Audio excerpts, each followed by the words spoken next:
Është gjithnjë dhe më i paparashikueshëm alarm në kancelaritë europiane për distancimin ushtarak të Washingtonit, pas paralajmërimeve të presidentit amerikan Donald Trump për një distancim të mundshëm ushtarak nga Europa, janë rritur tensionet dhe shqetësimet në Unionin Evropian.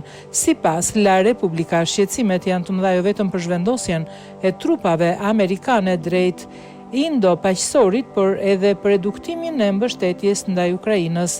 Alarmi ra mes aleatëve europian gjatë samitit të NATO-s, ku përpara darkës inauguruese u zhvillua një takim i papritur mes presidentit francez Emmanuel Macron, kancelarit gjerman Friedrich Merz dhe kryeministrit britanik Keir Starmer.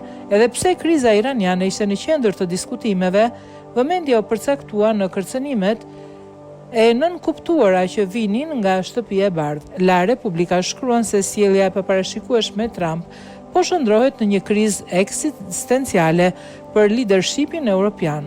Presidentja e Komisionit Europian, Ursula von der Leyen, theksoi nevojën për një autonomi më të madhe në mbrojtje.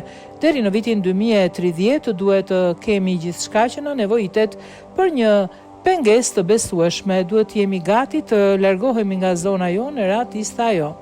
Por përplasjet nuk kanë munguar as brenda Bashkimit Evropian. La Repubblika nënvizon se tensionet janë përqendruar kundër Spanjës, e cila refuzon të rrisë shpenzimet ushtarake në 5% të GDP-s. Nuk është e drejtë të kërkohen përjashtime, paralajmëroi kryeministria daneze Mette Frederiksen. Qëndrime të ngjashme u shprehën edhe nga ministria polake mbrojtjes Kaniz dhe kryeministri suedez Ulf Kristersson. Përfaqësuesja e lartë për politikën e jashtme të BE-s, Kaja Kallas, shtoi se pa siguri të brendshme çdo investim tjetër bëhet i kotë.